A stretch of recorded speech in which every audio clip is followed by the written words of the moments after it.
Prince George is going to Eton. One sentence. Released at noon. No press conference, no exclusive interview, no carefully managed media rollout with friendly journalists pre-briefed the night before. Just a fact, delivered plainly, standing on its own without explanation or embellishment or spin. The same school his father attended, the same school his uncle attended. A thread of continuity running back through generations of this particular family. Communicated in the same quiet, understated way, the institution has always communicated the things it considers most important. Briefly, without ceremony, as though the significance should be self-evident to anyone paying attention. As her clout dwindled, as people lost interest in what she and Harry had going on, she was going to move to the next generation. That was the final card she had to play, Archie and Lilibet. That announcement landed in the same week that a People magazine story appeared, fed by unnamed insiders, timed with evident purpose, explaining that Harry would attend the Invictus games while Meghan, Archie, and Lilibet would not be joining him. Reason given: security concerns. Those two words again. The same two words that have been deployed in so many different contexts, applied to so many different occasions and absences and decisions, that they have started to function less as a specific and verifiable explanation and more as a general-purpose answer to questions nobody wants to answer directly in their own name. You can't trust her.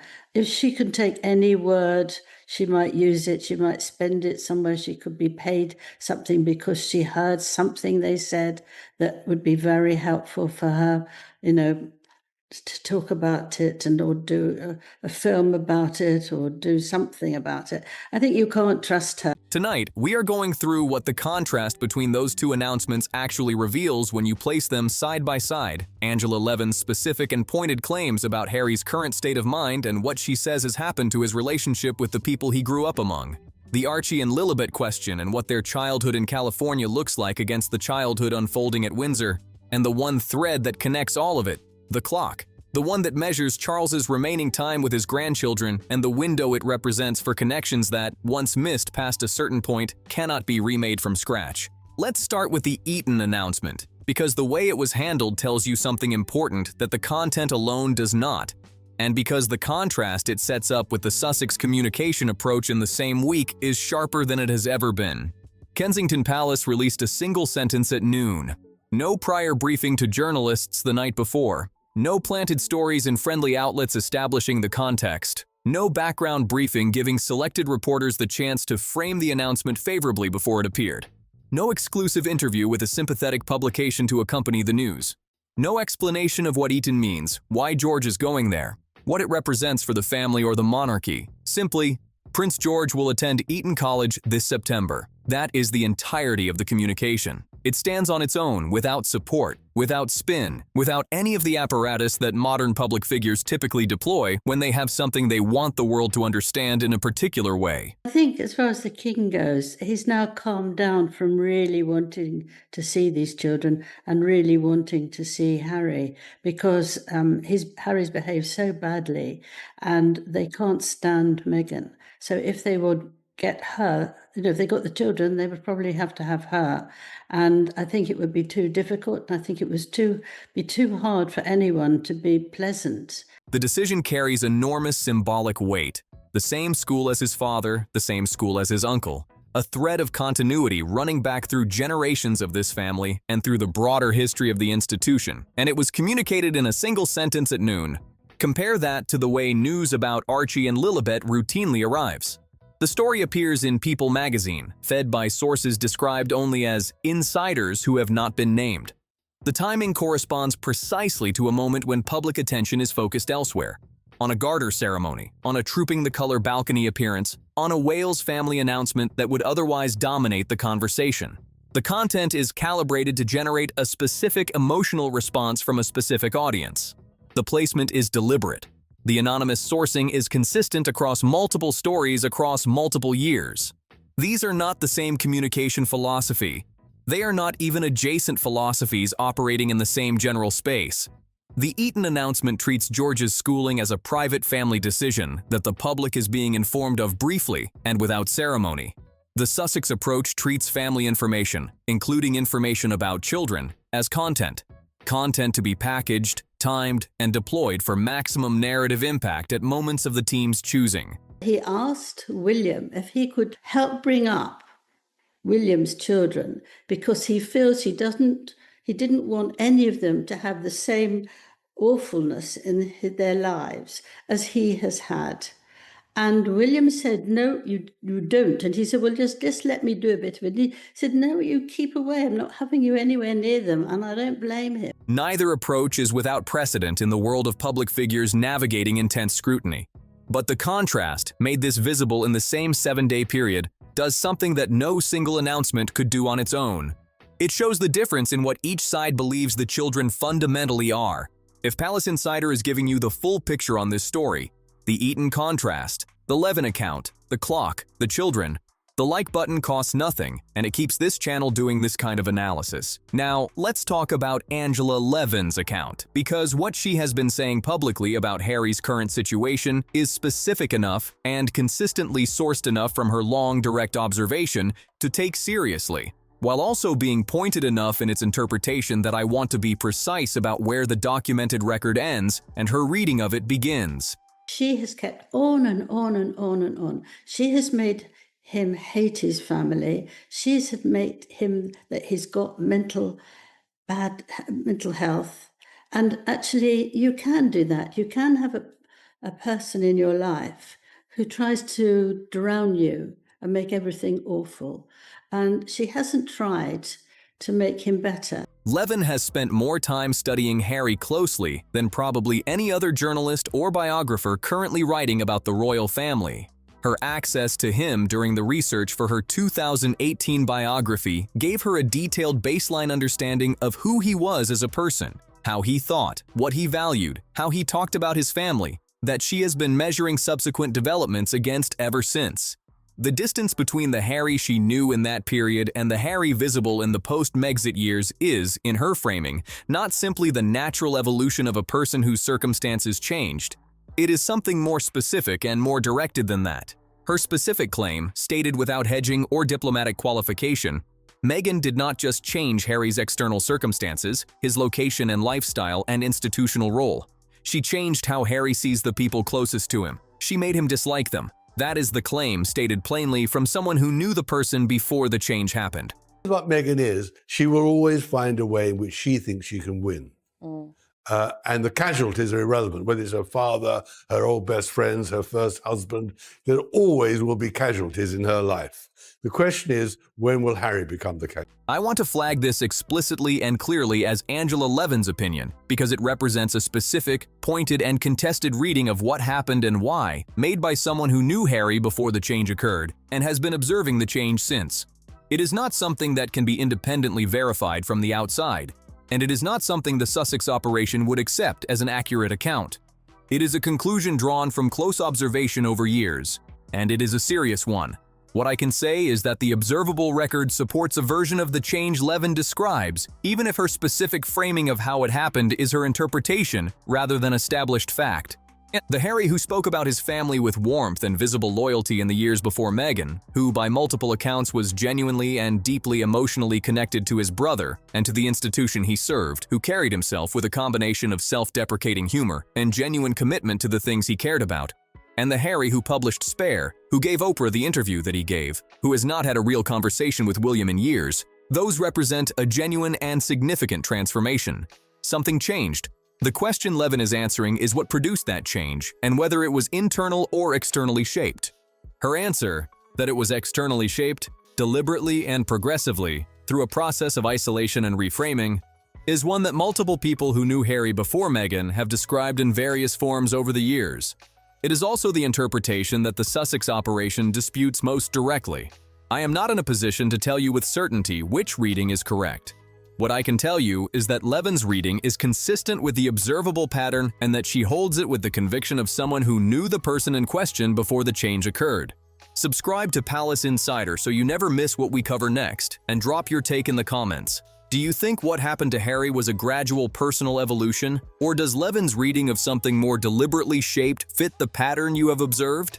Levin's additional claim, that Harry is genuinely frightened of his wife in a way that has practical consequences for decisions about his children, his movements, and his family relationships, is, again, her interpretation.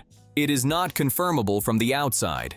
What is observable is the pattern of outcomes. the separate schedules, the Invictus trip without the family, the 88 days without a shared photograph, the Jordan footage, the Vanity Fair manuscript report.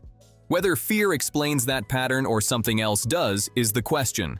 Levin says fear, genuine, practically consequential fear that shapes decisions about children, movements, and family contact. The observable pattern across the last 12 months is consistent with her reading without being explainable only by it. Fear would explain the pattern. So would strategic calculation, or genuine estrangement, or some combination of all three. The reading you apply depends on how much weight you give to what Levin says she observed directly. Now let's talk about Archie and Lilibet, because this is the part of the story that has the longest consequences and the least ability to be managed by anyone's PR strategy. Archie is 7, Lilibet is 5. These are the ages when memories form in ways that persist into adult life in ways that more deliberate or conscious memories often do not. The summers, the family occasions, the casual, unremarkable moments around a dinner table or in a garden that accumulate into a settled sense of where you belong and who your people are. Those are being formed right now, in real time, and they are being formed in Montecito. What they have: each other, their parents, the California sunshine, Montecito's specific kind of privilege and beauty, and a highly curated public image that presents their family life in warm tones and deliberate framing, in photographs that arrive at moments selected for maximum strategic value rather than simply because something happened that was worth sharing. What the people who know this family say they do not have: the organic, unglamorous, irreplaceable texture of extended family, cousins who tease and argue and get on each other's nerves and become a permanent reference point for who you are. A grandfather who can simply be their grandfather, without every encounter requiring advanced coordination and management and conditions established by people who may or may not be in the same room. King Charles is 76 years old and managing a cancer diagnosis that, by the most recent reporting, is not in remission. That is not tabloid speculation. It is a medical and temporal fact. The window in which Archie and Lilibet could build a genuine lived relationship with their grandfather, not a managed photographic encounter, not a visit planned months in advance with conditions attached, but the kind of ordinary repeated contact through which grandparents and grandchildren actually come to know each other, is not infinite. It is narrowing. And unlike most things in this family's story, that narrowing cannot be reversed by a press release or a strategic interview. Harry understands this specific kind of loss with a precision and a weight that most people do not carry. He was 12 years old when his mother died. He knows exactly what it means to run out of time with a parent before the relationship has been fully expressed or repaired. He knows what it feels like to reach for a conversation that will not happen because the person is no longer there. The parallel between his own childhood loss and the relationship his children are currently not building with their grandfather, a grandfather who by multiple accounts wants genuinely to know them, is not subtle. It is directly visible to anyone who knows his history, and it is almost certainly visible to him in ways that he cannot fully set aside. Yet by every observable indicator, nothing is changing in the direction that would close the distance. The summer approaches. The calendar fills with events and appearances that do not include a confirmed family meeting. The Invictus trip happens without the children. The People magazine story manages the story of their absence without requiring anyone to explain it on the record. And the clock continues at the only pace it knows, regardless of what any press release says or does not say. Now let's talk about what the royal family's week actually looked like in contrast, because the visual juxtaposition is doing its own work here without requiring any additional commentary to land. Trooping the color, the balcony appearance, the crowd that fills the mall from Buckingham Palace to the edges of the park, the centuries of tradition compressed into a single image of a family standing at the same balcony where generations of the same family have stood. The Garter ceremony at Windsor, Charles and Camilla, in full ceremonial regalia entering St. George's Chapel, a tradition that has been observed in that specific location since the 14th century. William, who by credible accounts finds some of the older ceremonies somewhat disconnected from the present and has been quietly working with advisors on how to modernize the monarchy's ceremonial profile for his own future reign, showed up anyway, in full regalia looking sharp and composed. Because that is what the role requires in this moment, and he has understood since watching his father navigate the same ceremonies exactly what the role requires from the person performing it. Catherine and Sophie on the sidelines, composed, present. Reports described Charles looking notably better than he had in recent months, not performing well-being for cameras. actually better. And then the Eton sentence at noon, standing alone with no accompaniment. Against this visual backdrop, the People magazine story about the Invictus attendance, fed by unnamed insiders, timed to the same week, explaining that Harry would go and Meghan, Archie, and Lilibet would not, landed differently than it might have in another context. The security concerns explanation landed differently. The image of an absent father attending an event for veterans, alone, while his children remain across an ocean from a grandfather who is visibly managing the final chapter of his illness. That image landed differently. Not because any individual fact changed, but because the week had already established the visual context that made everything else legible. One branch of this family announced a 12-year-old's school enrollment in a single sentence at noon, and then moved on. The other branch managed a Warrior Games attendance through People magazine insider briefings, with unnamed sources establishing the narrative in a format that allows the story to appear without anyone being accountable for saying it. That contrast, visible within the same 7-day period, said more collectively than either announcement communicated individually. The Meghan jealousy question is the one that Levin addresses most directly and most controversially, so I want to handle it carefully, and I want to be clear going into it that this is where I am, most explicitly in the territory of one observer's interpretation of motivations that nobody outside the marriage can verify. Her specific reading is that a significant driver of the Sussex departure was Meghan's inability to accept Catherine's structural position. Princess of Wales, future queen, a role that is permanent and unassailable, and that will never be overshadowed by anything Meghan could do within the institution. In Levin's framing, Catherine held a structural and permanent position. Princess of Wales, future queen, a role whose precedence within the institution is not negotiable and cannot be worked around. And Meghan could not find a version of royal life that did not exist in Catherine's institutional shadow, regardless of her own individual qualities or achievements. Harry himself once described Catherine as the sister he always wished he had. That is a real documented quote from a real interview. What happened to that specific sentiment, the warmth and loyalty it expressed? And when that changed, and what drove the change, is something only Harry knows from the inside. What is observable is that the sentiment existed, and that the relationship it described no longer exists in any functional form. There is one additional specific detail that Levin's account contains that I want to address directly, because it generated significant reaction when it surfaced, and because it sits at the intersection of the jealousy question and the William relationship question. Levin has reported that Harry at some point asked to take a role in raising George, Charlotte, and Louis, to be involved in their upbringing in a substantive way. William's reported response in her account was an unambiguous no. When Harry pushed again, William's position was stated plainly. Keep your distance. I do not want you involved.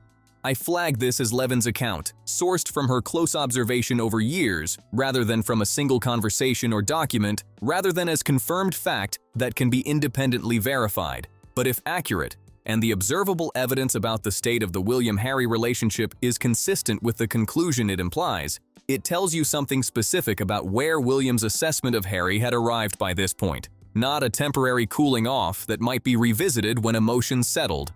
Not a diplomatic pause while both sides waited to see how things developed. A firm and deliberate refusal based on a conclusion about trust that had already been reached and that did not require further evidence to maintain. It is consistent with everything else Levin describes about where William's position currently sits. And it is consistent with everything observable about the state of the relationship between the two brothers in the period since Spare was published. The silence, the separate public tracks, the absence of any confirmed joint appearance or communication.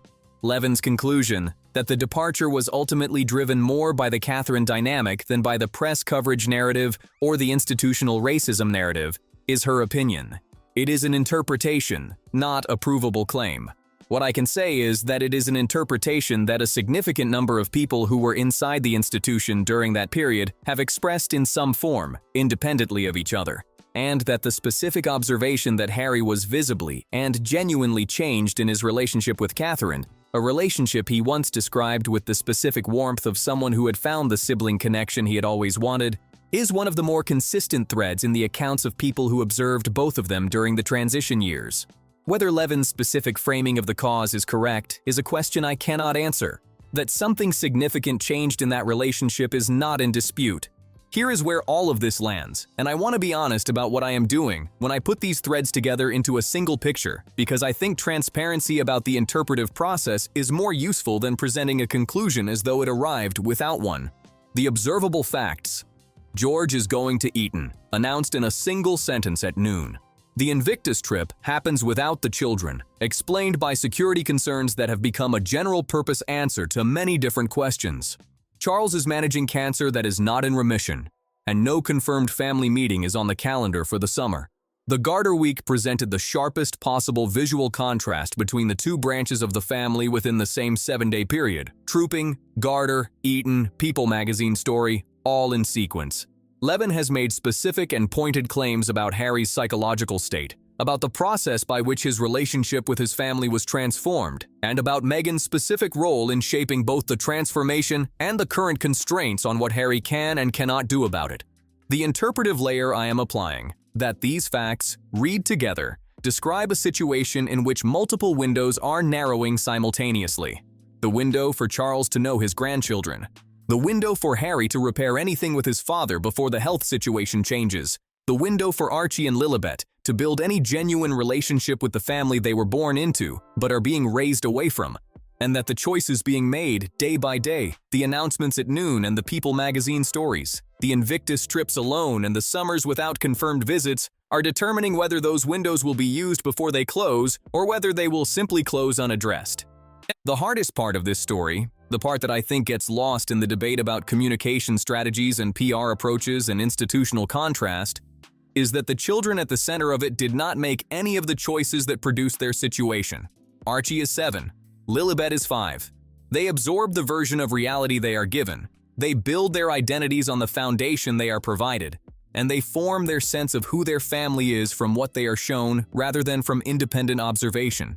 And they will eventually, when they are old enough to seek out the record, read what was written, watch what was broadcast, and form their own conclusions about the adults who made the decisions that shaped their first years.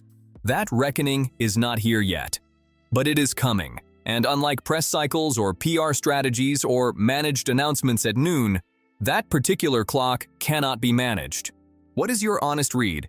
Is there still a version of events where Archie and Lilibet get to know their grandfather in any meaningful way before time makes the question irrelevant? Is the distance structural and self-reinforcing at this point, or is there still a window that someone could choose to use? And what is your read on Levin's account of Harry's situation? Does the observable pattern fit the picture she is describing, or does the evidence point somewhere different? Drop your honest take in the comments below. Subscribe to Palace Insider so you never miss what we cover next. The like button keeps this channel going. See you in the next one. And in this story, the next chapter is always already forming.